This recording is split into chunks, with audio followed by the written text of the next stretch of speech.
ആകാശവാണി. നമസ്കാരം.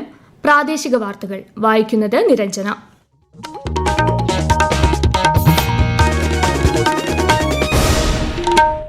പ്രധാന വാർത്തകൾ. ശീതകാല സമ്മേളനം പൂർത്തിയാക്കി പാർലമെന്റിന്റെ ഇരുസഭകളും അനിശ്ചിതകാലത്തേക്ക് പിരിഞ്ഞു. യോഗ ലോകത്തിനൊന്നടങ്കം ആരോഗ്യത്തിലേക്കും സൌഖ്യത്തിലേക്കുമുള്ള മാർഗം കാട്ടിത്തന്നതായി പ്രധാനമന്ത്രി നരേന്ദ്രമോദി. തിരഞ്ഞെടുപ്പ് ചുമതലയുള്ള ഉദ്യോഗസ്ഥർ ചട്ടങ്ങളിലും സാങ്കേതിക കാര്യങ്ങളിലും അവബോധം ഉള്ളവരായിരിക്കണമെന്ന് മുഖ്യ തെരഞ്ഞെടുപ്പ് ഓഫീസർ രത്തൻ യു കേൽക്കർ. തദ്ദേശ തെരഞ്ഞെടുപ്പ് വിജയകരമായി നടത്തിയതിന് സംസ്ഥാന തെരഞ്ഞെടുപ്പ് കമ്മീഷണർ എ ഷാജഹാനെ അഭിനന്ദിച്ച് ഗവർണർ രാജേന്ദ്ര വിശ്വനാഥ് ആർലേക്കർ.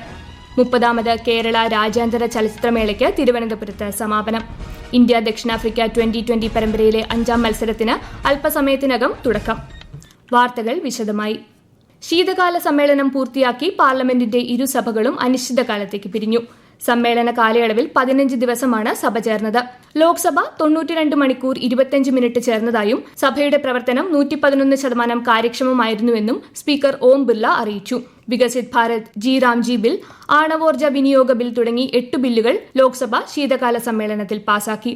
രാജ്യസഭ 121% കാര്യക്ഷമതയോടെ 92 മണിക്കൂർ പ്രവർത്തിച്ചതായി സഭാ അധ്യക്ഷൻ CP രാധാകൃഷ്ണൻ പറഞ്ഞു.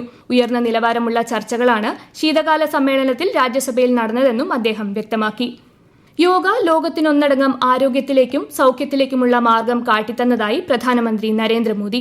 പരമ്പരാഗത ചികിത്സാ സമ്പ്രദായങ്ങളുമായി ബന്ധപ്പെട്ട് ലോകാരോഗ്യ സംഘടനയുടെ ആഭിമുഖ്യത്തിൽ നടന്ന 2ാമത് ആഗോള ഉച്ചകോടിയുടെ സമാപന സമ്മേളനത്തെ ന്യൂഡൽഹിയിൽ അഭിസംബോധന ചെയ്യുകയായിരുന്നു അദ്ദേഹം. പാരമ്പര്യ ചികിത്സയുമായി ബന്ധപ്പെട്ട് ഫലപ്രദമായ ചർച്ചകൾക്കാണ് ഉച്ചകോടി വേദിയായതെന്ന് പ്രധാനമന്ത്രി പറഞ്ഞു.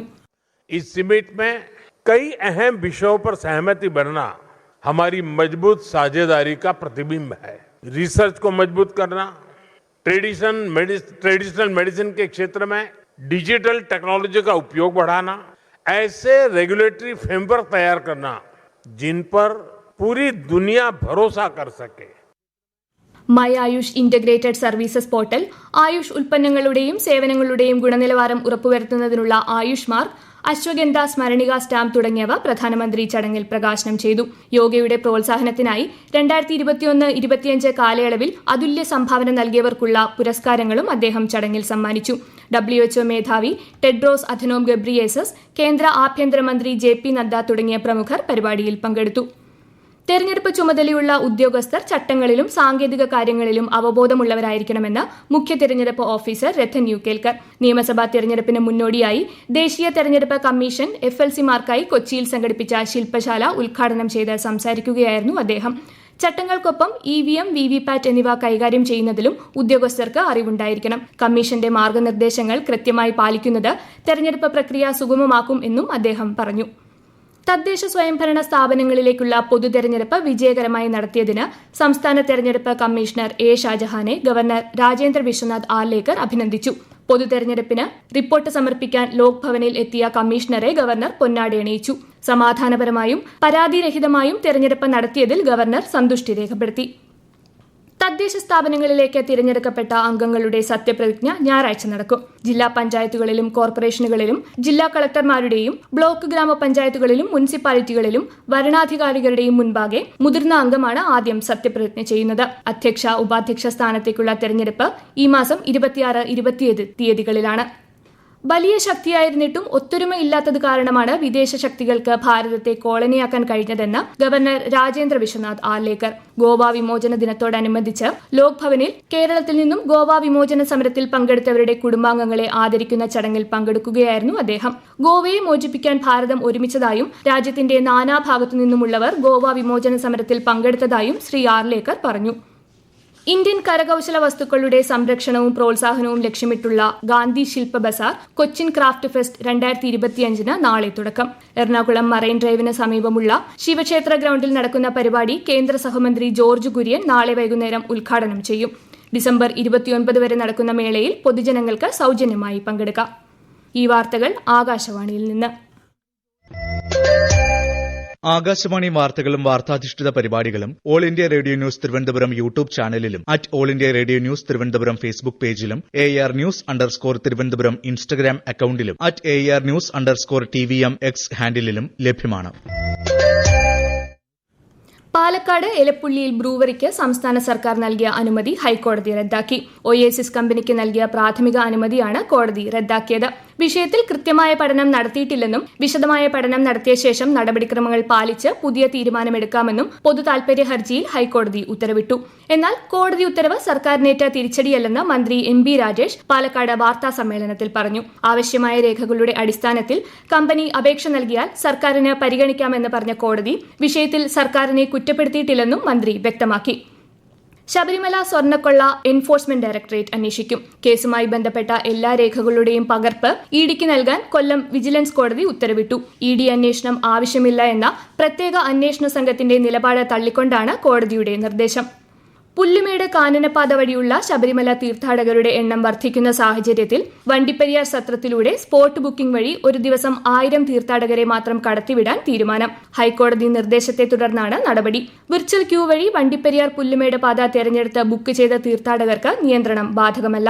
കുത്തനെയുള്ള കയറ്റങ്ങളും ചെങ്കുത്തായ ഇറക്കങ്ങളും ഉൾപ്പെടെ 16 കിലോമീറ്റർ ദൈർഘ്യമുള്ള പുല്ലുമേട് കാനനപാതയിലൂടെയുള്ള യാത്ര കുട്ടികളും പ്രായമായവരും പരമാവധി ഒഴിവാക്കണമെന്ന് ദേവസ്വം ബോർഡ് അഭ്യർത്ഥിച്ചു. 30ാമത് കേരള രാജ്യാന്തര ചലച്ചിത്രമേളയുടെ സമാപന ചടങ്ങ് തിരുവനന്തപുരം നിശാഗന്ധി ഓഡിറ്റോറിയത്തിൽ പുരോഗമിക്കുന്നു. മുഖ്യമന്ത്രി പിണറായി വിജയൻ സമാപന സമ്മേളനം അല്പസമയത്തിനകം ഉദ്ഘാടനം ചെയ്യും. സിനിമാ രംഗത്ത് 50 വർഷം പൂർത്തിയാക്കിയ സംവിധായകൻ സയ്യിദ് മിർസയെയും ചടങ്ങിൽ ആദരിക്കും. ലൈഫ് ടൈം അച്ചീവ്മെന്റ് പുരസ്കാര ജേതാവ് അബ്ദുറഹ്മാൻ സിസാക്കോയ്ക്ക് മുഖ്യമന്ത്രി പുരസ്കാരം സമ്മാനിക്കും. സുവർണ ചകോരം ഉൾപ്പെടെയുള്ള പുരസ്കാരങ്ങളും അല്പസമയത്തിനകം പ്രഖ്യാപിക്കും. സമാപന ചടങ്ങിന് ശേഷം സുവർണ ചകോരം നേടിയ സിനിമ നിശാഗന്ധിയിൽ പ്രദർശിപ്പിക്കും. ക്രിസ്മസ് പുതുവർഷ ആഘോഷങ്ങൾക്ക് മധുരമേകാൻ കേക്ക് വിപണന മേളയൊരുക്കി കുടുംബശ്രീ. സംസ്ഥാനമൊട്ടാകെ 300-ലേറെ കേക്ക് വിപണന മേളകളാണ് ഇക്കുറി സംഘടിപ്പിക്കുന്നത്. കുടുംബശ്രീയുടെ പോക്കറ്റ് മാർട്ട് ആപ്പ് വഴി ഓൺലൈനായും കേക്കുകൾ ഓർഡർ ചെയ്യാം. ഒരു റിപ്പോർട്ട്. ക്രിസ്തുമസ് പുതുവത്സരാഘോഷങ്ങൾക്ക് മധുരമേകി ജില്ലാതലത്തിലും CDS തലത്തിലും കുടുംബശ്രീയുടെ കേക്ക് വിപണന മേളകൾ ആരംഭിച്ചു. കുടുംബശ്രീ സംരംഭകർ തയ്യാറാക്കുന്ന marble, plum, black forest, red velvet, coconut cake, chocolate cake, coffee cake, cheese cake, fruits cake, carrot cake തുടങ്ങി വിവിധതരം കേക്കുകളാണ് 250 രൂപ മുതൽ ലഭ്യമാവുക. കുടുംബശ്രീയുടെ പോക്കറ്റ് മാർട്ട് ആപ്പ് വഴി ആവശ്യക്കാർക്ക് എപ്പോൾ വേണമെങ്കിലും കേക്കുകൾ ഓർഡർ ചെയ്തു വാങ്ങാം. ജില്ലാതല വിപണന മേളകൾക്കൊപ്പം ഭക്ഷ്യമേളയും ഊർജിതമാണ്. കേക്ക് വിപണന മേളകൾ 25-ന് അവസാനിക്കും. സ്ത്രീ തന്നെ സ്ത്രീദയം കെട്ടുന്ന ഒരു ക്ഷേത്രം കണ്ണൂരിലുണ്ട്. കണ്ണൂർ ചെറുകുന്ന് തെക്കുംപാട് കുലോം തായക്കാവ് ഭഗവതി ക്ഷേത്രം. ആകാശവാണി കണ്ണൂർ ജില്ലാ പ്രതിനിധി KO ശശിധരൻ തയ്യാറാക്കിയ റിപ്പോർട്ട്.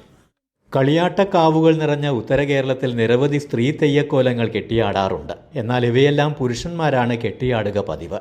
ഇതിന് വിഭിന്നമായാണ് ചെറുകുന്ന് തെക്കുംപാട് കൂലോം തായക്കാവ് ഭഗവതി ക്ഷേത്രത്തിൽ ദേവക്കൂത്ത് തെയ്യം സ്ത്രീ തന്നെ കെട്ടിയാടുന്നത്.